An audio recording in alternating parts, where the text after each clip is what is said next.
Happy Monday, and welcome back to another exciting episode of the Rocketeer Minute, where each and every day, Monday through Friday, we go over 1 minute of the greatest adventure movie that Walt Disney's ever made, the 1991 Joe Johnston-directed feature, The Rocketeer. I'm one of your hosts, Jim O'Kane of TVDads.com. And I'm Hal Bryan, an airplane nerd from the Experimental Aircraft Association here in Oshkosh, Wisconsin. And we are still in that hospital we were in on Friday. And right where we were.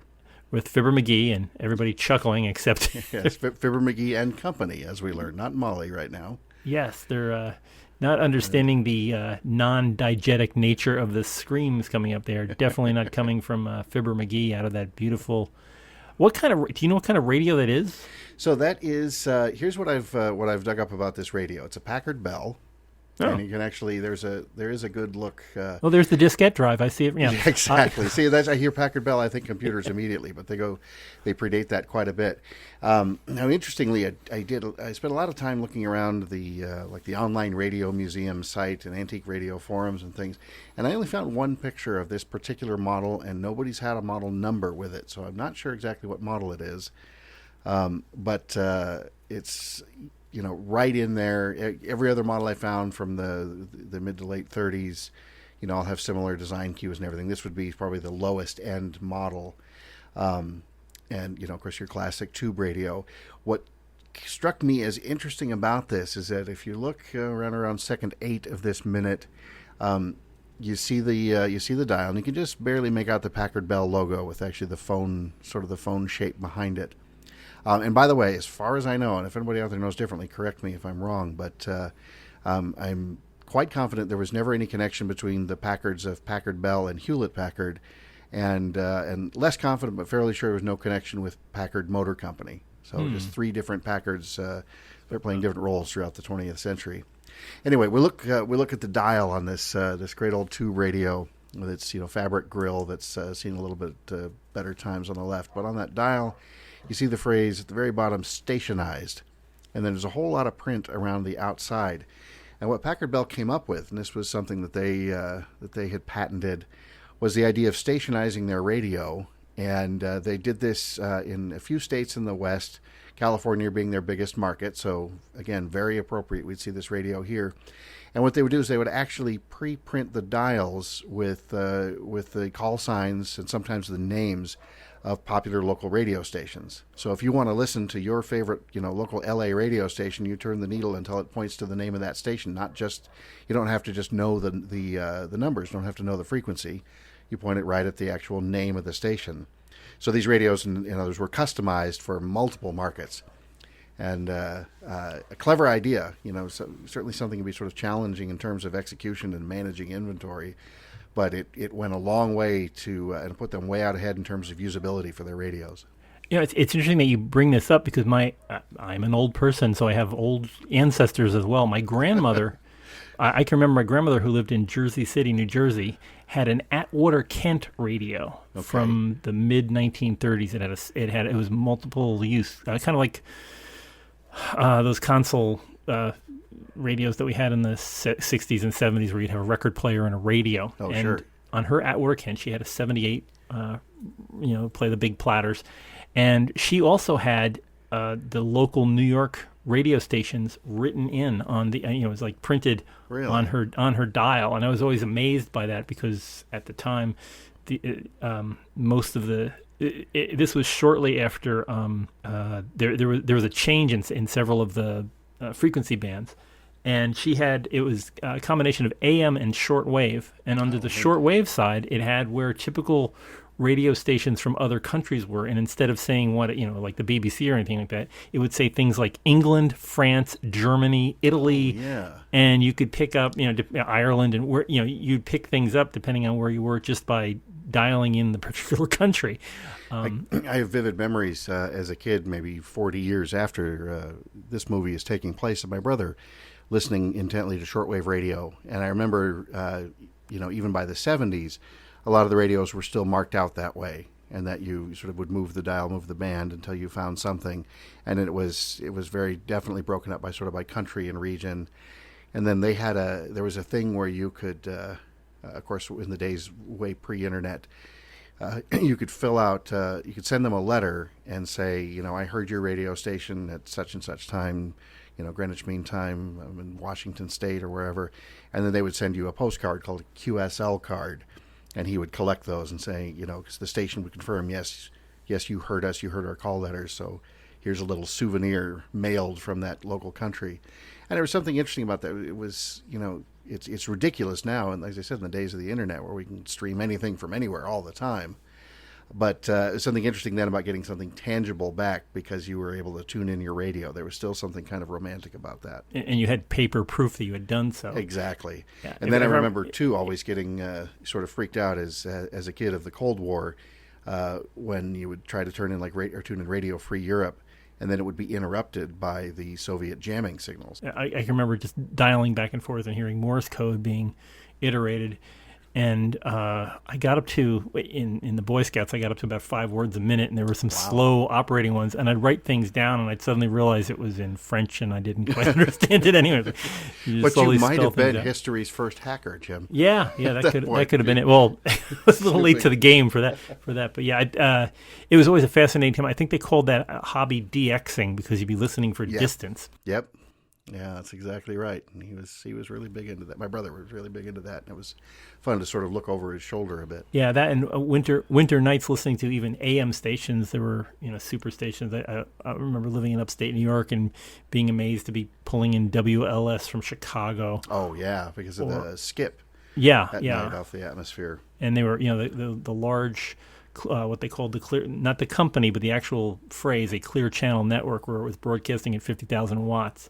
And they owned that particular frequency band for everything east of the Mississippi or everything west. There was no one else on that particular band to cross you. So this is what we did for fun, kids, long ago. Exactly. And now we use all this amazing technology and communications facilities that we have to talk about the old weird ways that we used to do these things and keep entertained. In ways that would have amazed our ancestors. Exactly. Right about that time, I don't know why I think this is a nice touch because it could have been completely organic, but right about that same time when you get the nice hero shot of that great old Packard Bell radio, you see the nurse, and that's Kim Sebastian? Yeah, Kim Sebastian. See the nurse's coffee mug sitting over there, and it's got this big lipstick stain right on it. Oh, yeah.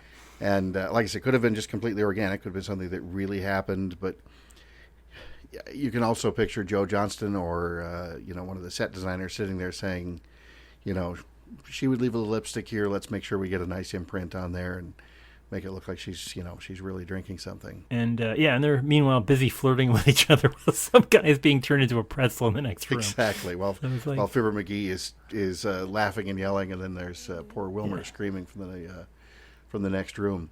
Right at the very beginning of this, not to move backwards, but another just nice little bit of that late 30s dialogue. Wilmer's first line is, "I pulled a switch, see?" That addition of the word "see" at the end just always makes it so perfectly period. And then, I got the package stashed real good. It's at the airfield. When he's, as we were talking about yesterday, he, at first, Lothar comes in and he's not going to answer to anyone but Eddie Valentine, and then, and then boom, here we are a minute later. Oh, here's where it is. See, 1930s waterboarding, but exactly. Being bent in half. He must do a pretty good job if you figure a nurse who's probably seen it all and is working in a prison ward probably saw a lot of knife fights in the aftermath of different kinds of physical altercations. Yeah. Just he's been turned into a clothesline hitch there. Right. And I can't ever figure. I'm looking at it, and he doesn't look too bad. Maybe it's just me, but I guess they didn't want to take Mr. Grodenchik and turn him into an actual pretzel. Right. But, he gets bent in half, and then what happens in that great noir shadowing, I think looks worse. But then he sort of unfolds. The body naturally wants to seek some sort of equilibrium. It's being held together with all that traction too. So it's. The Jiffy Pop stays in the general shape of the pan, so it's not going to go too far. I do like that old the Franklin D. Roosevelt style wheelchair in the background there with the wicker back, and it's just hidden behind the door of the hospital door. With, rather fancy cane backing, not too dissimilar from the seats in a GB. So, Yeah. or no, actually it was in the standard. In the standard, had, right? Yeah. So, Yeah. and originally the Ford Trimotors would have had the wicker seats like that. Oh, okay. And Charles Lindbergh, again, casting a tiny shadow on this, his seat was a very, very lightweight wicker. Of course, flying the Spirit of St. Louis, all about that saving weight. Yeah, and also having some place for the sweat to go, because I was Yeah, sweating exactly. nonstop for no matter how cold it got. It just wow.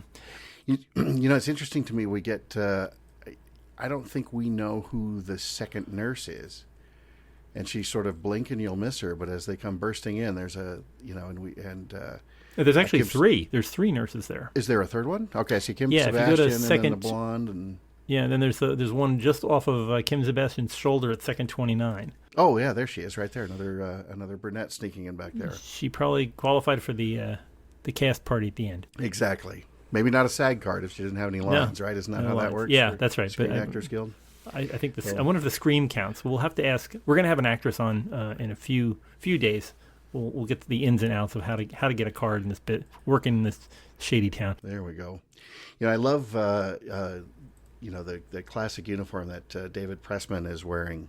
As a sort of a typical cop of the day. That really distinctive feature, which in my law enforcement days, I always sort of regretted that we didn't have anymore. They'd gone out of style, but it's the Sam Brown belt. Yeah, And that's the belt with the cross piece. The that goes sash, over. yeah.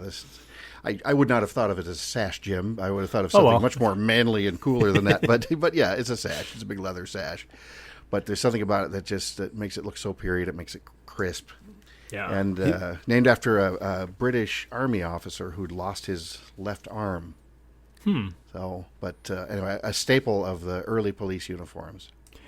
Poor trigger protocol. Well, I don't know if that was a thing back then. Sure. Yeah, in my law enforcement days, starting in the late 80s up through the mid 90s, that finger is off the trigger, and as you're on the outside of the trigger guard, we call that indexing. Yeah. Unless and until you are absolutely ready to shoot. Now, throughout this movie, no spoilers, but there is a scene coming up preceded by the line "Let 'em have it, boys," Yeah. where you've got a yard full of G-men just blasting away at full automatic. So. Yeah, A they're little not- bit of poetic license, perhaps, Yeah. but certainly rules were different back then. Not saving the bullets, that's for sure.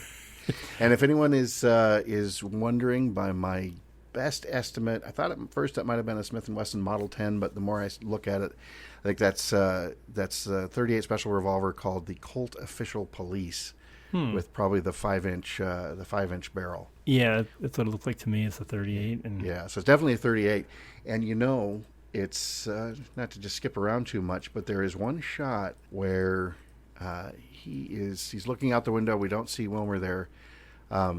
Second 34, another one of these lovely little attentions to detail. We're looking at the gun, basically looking right down the barrel, and it's obviously this is a prop gun or something along those lines. But but you can see that it's loaded. And it would it would be very easy for this not to be loaded, for it to just be, a simple stunt big piece. open cylinders. Yeah, But yeah, you can see four rounds in there, four of the 6 in the in the cylinder. yeah. So nice little touch, nicely worn belt. Not everything is sort of brand spanking new, and that leather wears quickly. We switched to those cuffed, the cuffed, very nattily dressed Lothar with his size 15 floor chimes there as Exactly. as he gently backs up on a size 7 ledge. Right. And again, I'm reminded of Al from Police Yeah, Squad. yeah, yeah. We just see, we see less of him here, but Yeah. I would expect to see a banana falling at any moment. I do like his little cha-cha-cha as he moves. Yeah, exactly. Exactly. 1, 2, cha-cha-cha. Yeah, Down and he then goes. the reverse matching shot of a beautiful English bulldog marching across, kind of the symbol for Dave Stevens's artwork. He used the bulldog symbol in a lot of his artwork, and it's nice seeing him here. And a great intro to, of course, the Bulldog Cafe. Absolutely. Which, and what a beautifully clever done. idea to start on the dog and have the dog running right back to the restaurant. What a perfect way to lead us there. Yeah, there's a lot of If you read I really strongly recommend, if you are an adult over the age of 18, please go and read the Rocketeer graphic novels, because they're just great. There's a lot of funny, almost cartoon-like activities going on. The dog has a big problem with gas and bacon. That's right. And Cliff keeps getting yelled at by Millie, who runs the Bulldog. And the way he gets back at her is he keeps feeding the dog bacon. And if I recall correctly, in the first volume of this, to get back at him, he gives a kid like a half a pound of bacon and said, "Here, give this to the dog and bring it back to Millie. She'll give you a free ice cream if you feed the dog bacon." Oh, jeez. Oh, that's excellent. And so this is our introduction to the Bulldog Cafe, right? With that beautifully illuminated sign, and it was a real place. I've seen a couple of people post other places saying, well, it was kind of inspired by this and that, and there was a lot of that sort of architecture in the 20s to the 40s, 50s, or whatever. But there was a real Bulldog Cafe. It sold ice cream and tamales, and it was at 1153 West Washington Boulevard in Los Angeles. So I don't have any idea what's there now. I could pull up a Google Street View, I suppose, and see. But that would be sad, though, wouldn't it? I would guarantee whatever is there is a step down. In the style of Randy's Donuts and all the other great pieces of California architecture that dot SoCal. Yeah. You go there not just for the food, just for the atmosphere. My favorite part of the Bulldog is the fact that his corncob pipe is made out of a rain barrel. Yes, and that's just a very substantial looking dog. Such a nice touch. So according to what I dug up, the original opened in 1928. And then sometime about 1966, it was knocked down. And then the Peterson Automotive Museum did a recreation of it, which was also supposed to be demolished when they remodeled, but then somebody stepped in and saved it and has restored it. So, so you can see a replica of it. And then we had talked at one point about the MGM Backlot tour at Disney in Orlando. It's been about 10 years since I've been there, but as last I recall, the Bulldog was there. I've seen it once, but I don't think it's. I think it's long gone now. I would love to have an action figure. Someone out there must be making an action Bulldog Cafe. I would hope that Disney would have the smarts to do it, but who knows? And maybe, Jim, in a future episode, we might hear about another piece of merchandise inspired by this. That might even happen. At least a prototype, I think. So we'll find out some more. Foreshadowing here. Yeah. The dun, dun, dun. Yes. So stand by and tune in. We need a foreshadowing theme. I do like the options, which I believe are original to the original Bulldog. Was they had offered tamales and ice cream on. Yeah, that was those were the two choices. I can never picture eating a tamale at a diner, though. That just doesn't seem to be. But of course, where else would you get it at the time? Right, but it doesn't seem like the right sort of thing. And can you make out the street number, the address number on the front there? 2529, maybe something like that. It's on Encino. It's on Encino Avenue. I know that. Okay. We'll see that later on in the movie. There's I just wonder if there was any road to Encino. Any significance to the house number. I'm sure there must be. Somebody probably. It must have been somebody's little inside idea. We still have to find out about Mr. Figgy, who directed Wings of Honor. So that put that on the list of things to find out. Yeah. Of answers we demand. Yes.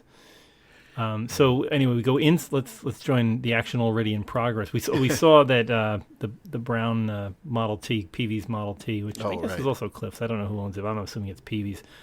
But we go inside and see beloved character actress Margot Martindale. There she is. Of BoJack Horseman fame, bringing out hamburger and fries and a little side of what looks like watercress maybe on there. And passing by that beautiful pie rack full of what looks like pecan, I'd say maybe a chess pie and apple. Looks like just a great multitude of pies. And then she's putting down what looks like tomato with rice soup. Can't imagine ordering soup on a date. That you got to know somebody pretty well to start ordering soup. Well, we know Cliff and Jenny have been around for a while, been together for a bit, but still. Yeah, and a completely empty ashtray. So apparently nobody smokes in 1930s. So. Yeah, that is one thing you would expect to see. I expect everybody to have a cigarette at this point, but this is, they would be chuffing. It's Disney. It's Disney, but and normally I'd say the cook would be smoking. Millie would be smoking. The three old reprobates actually there's 4. We don't know who the guy at the end is who just keeps hovering. The hovering reprobate. I never noticed that entire chocolate pie or chocolate cake down the end there. Oh, now I want cake. Okay. Oh, and it's in that in one of those old cake covers. Yeah. And so here's something random. What that makes me think of immediately is the cover that would be over the red bat phone. Yes. In the 60s series. That was next to the statue of, or the bust of Shakespeare. Yep, exactly. Yeah. So the red phone flashes. And you We're lift old, the lid off. you know? We are old, Jim. I wonder if anybody's listening. Hello? Anybody out there? And then as Cliff walks to sit down at the booth, you're getting your first glimpse of some of the aviation-related decor on the walls. Off to the far left, you see one of the many pennants from the National Air Races. Lots of these nicely framed black and white photos. And I would dearly love to have some super detailed high-res photos of this set or something to really look over every image. I know in a future episode we'll talk about at least one of them and the little detective work I did. But what I can say is I've never found anything that stood out to me that jumped out and said, oh, that's completely wrong. And for me, in any kind of aviation-related movie, I should be rolling my eyes and saying, oh, those idiots, why did they put that back? Why is there a Boeing 727 on the wall, here in 1938? And, you don't get a close look at a lot of things, but I've never seen anything egregious. Any idea in the very last second there, in second 59, to the right of Cliff's shoulder, there seems to be maybe a pressurized monoplane? Yeah, that framed in the top of 2 pictures. The top of 2 pictures above that looks. I was going to say it looks like an F-104 starfighter, but I don't think they do that. No, they wouldn't. They wouldn't do that. And that silhouette at the bottom of the top 2 pictures. You could also imagine, well, that almost looks like the Rocketeer with flames coming out the back. So it's an odd little shape. So as far as that monoplane goes, my first thought would be something like a Stratocruiser, but I don't think it's that big. Now, the Stratocruiser would be a bit of an anachronism, not horrible, but a few years off. What about a DC-2? Would a DC-2 fit in that era? Yeah, any DC-1, 2, or 3 could be appropriate here. It looks fatter than that toward the nose. So it has that, like you said, it's like that Boeing, that double, it's like that figure 8 fuselage that it had. But it's just the wings don't look to me like there's 4 engines there. We'll have to dig into that one a little bit more, and maybe over upcoming minutes if I get a better look at it. The detail in the art direction in the Bulldog is just amazing. I mean, I'm looking at those windows with the brass delayers. They keep the window from flipping all the way out. Oh yeah. And, the casements and the. I mean, we've all been in that kind of a diner from long ago. I remember going to a bunch of these as kids, and there's a beautiful one I know in Worcester, Massachusetts that looks very similar to this. But you just feel it. You can smell the scrambled eggs in this place. You can smell it. The whole place smells like cooking turkey and pies and really, really thick coffee. I mean, stuff that you'd have to stir with both hands. It's exactly. Just, and they probably have the best breakfasts around. Yeah, just a dozen eggs on a plate with a pound of bacon solid. Right. And interesting too, the booth behind Jenny there is bowed a bit, and so it's a nice big curved booth, and the wall actually bows out a little bit there. Nice little bit of architectural design. And she seems. Did he order a Coke? She's drinking a coffee, and the other fellow's drinking a nickel Coke, I think. Oh yeah, that's what it looks like. Looks like the hourglass bottle back there, doesn't it? Yeah. Poured half a glass, which I'm assuming that he had a 4-ounce, what they call a proper glass in bar terminology. Back in the day, when you'd order a beer, you'd get a bottle, and you'd be given what's known as a proper glass, which was 4 ounces. So imagine drinking your beer 4 ounces at a time. And it's portion control is everything. If you click through very, very carefully, like second 50, 58, 57, so it looks like they're both drinking water, and Cliff has a cup of coffie. Yeah. So, well, she's got to watch her figure for being on the next Myrna Loy special. That's true, yeah. Those grapes aren't going to hold themselves. Yes. Is that Tabasco? We haven't had a clear shot of the ketchup. Or is it ketchup or is it, I think it is ketchup because I think it's too big to be Tabasco. I think it's probably a ketchup bottle sitting I think there. good solid. Although that label, hand if it were today, I would say, well, that looks like a Tabasco label, but I think it's too big. Yeah. So I think it's probably a good vintage Heinz 57 type bottle. But even as we speak, I'm looking up Heinz ketchup 1938 just to see if there's anything out there that looks like that. Let's listen while Jim Googles. Yeah, I'm checking. I'm looking. I'm looking now. And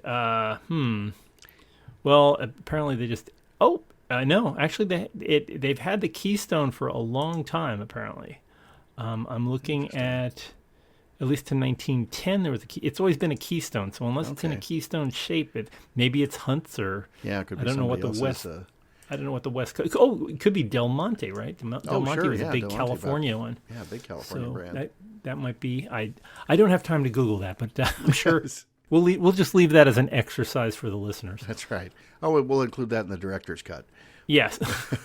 Dear Lord, when we go back and redo all these dear. longer. Yes, welcome. Minute 26A. Yes, exactly.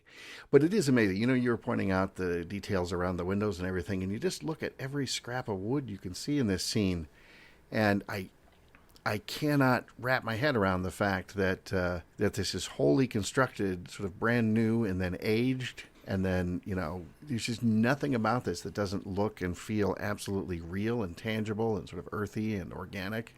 I just want to go back into my kitchen and redo everything so it looks like a 1938 diner. Exactly. I mean, even right down to the it looks like it's marble, but I've seen this. Of course, the name escapes me. In Portland, Portland, Oregon, there is a mansion that. Hang on, as I'm talking, I'm typing in some Googling stuff. But the publisher of the Oregonian newspaper had a mansion at the top of, I want to say, the Rose Hill section of Portland. If you go on the tour, a common thing that they did, you thought it was marble, but actually it's finely cut linoleum. Oh wow! Really? Hang on, sorry. I apologize, listeners.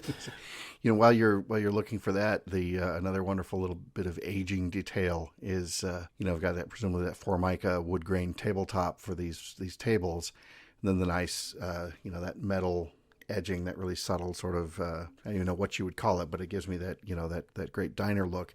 And then right over by Jenny, there's a nice worn spot, and you don't think about it, and then some of that trim is missing around. The trim's just missing on part of Cliff's side of the table. And you stop and think, or it may just be the lighting, but it looks like it's missing. You stop and think that, somebody built this thing, put that on, and then, somebody else came through and weathered it and aged it and did these things to make it not look brand new. And it's possible some recycled materials. But again, as we could start and end every episode with saying, well, now the detail in this scene is amazing. Right down to just the little forks thing. Right. Now I can sound smart again. It's Pitcock Mansion, which is a French Renaissance style chateau. It's in the West Hills section of Portland, high above Portland. And I can recommend anybody on the West Coast, even if you're not on the West Coast, head for Pitcock Mansion. It was built by the Oregonian publisher Henry Pitcock and his wife Georgiana, 46-room estate. Wow! And it's the city owns it now, and they've done a great renovation of the place and just beautiful views of the city from there.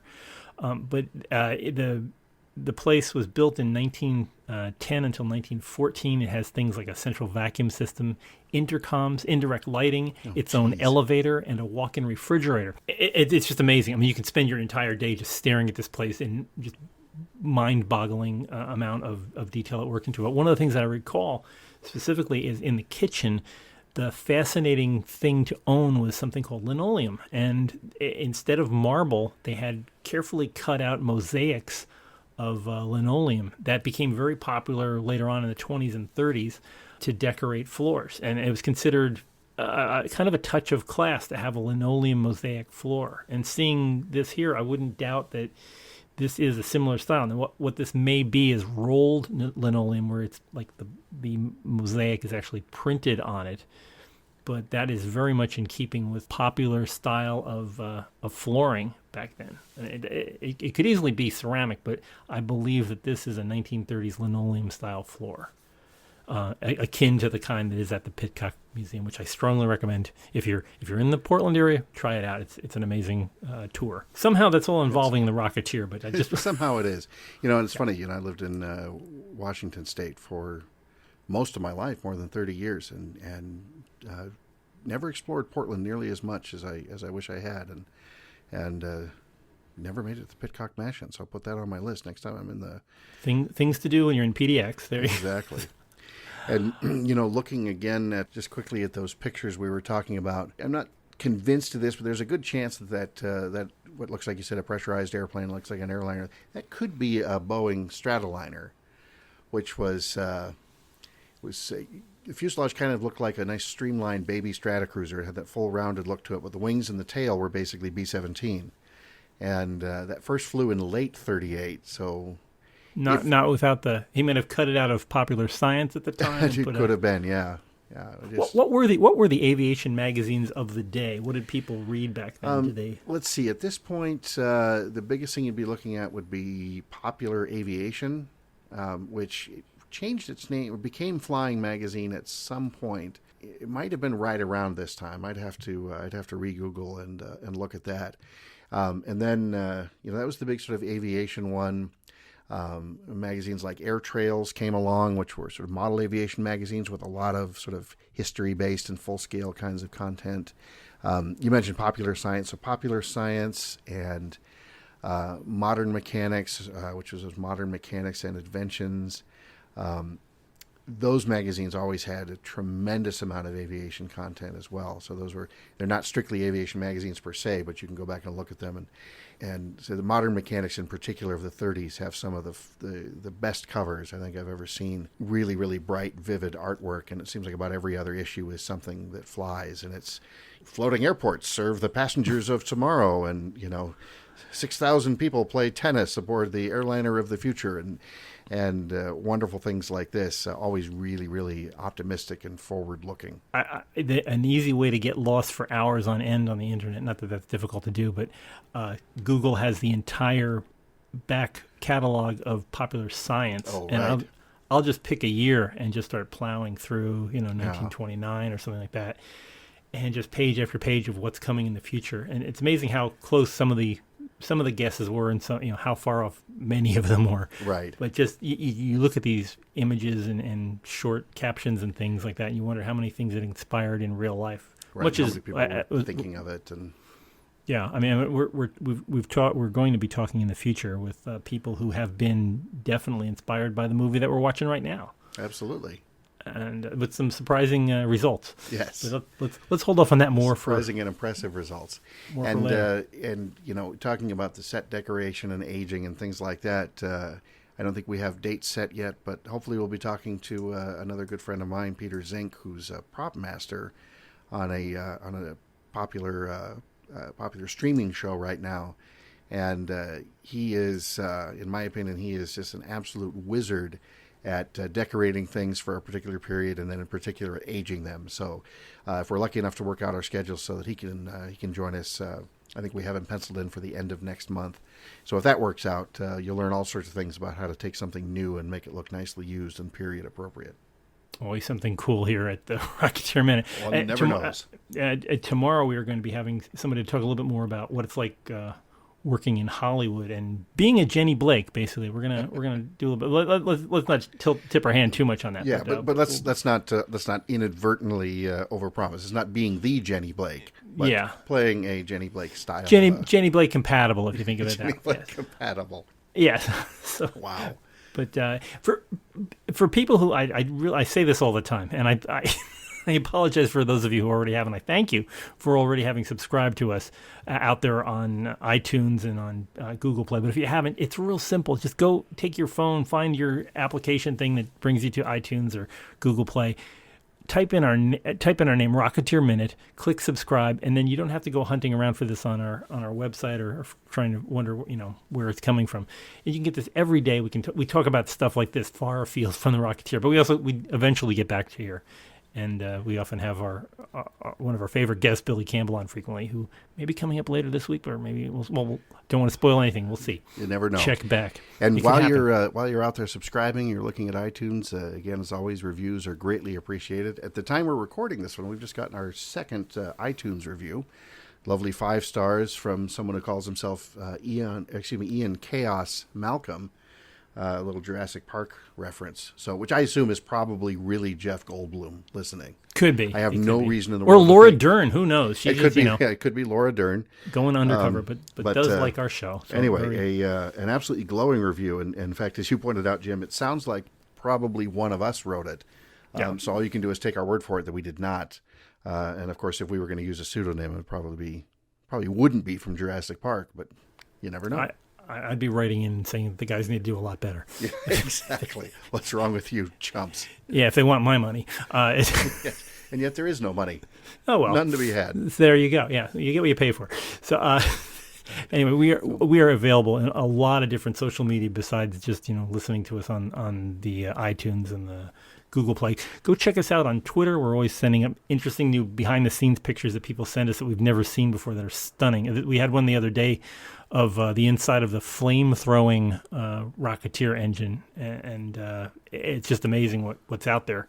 So check us out, Twitter, Rocketeer Minute. Also go to our Facebook stuff, which is on facebook.com/Rocketeer Minute. Please join us at our big site, rocketeerminute.com, where you can catch up on all these previous episodes, get some cool swag from Amazon, and we have some other things. There's a library of stuff that you can pick from out there. So just keep looking around the site. There's new things that come up every day. Why don't you join us here tomorrow? We're going to talk a little bit more Hollywood stuff, and that's always a good thing when in Hollywood. Visit the Bulldog, but we'll talk some more about the acting biz tomorrow on the Rocketeer Minute. So until next time, over and out.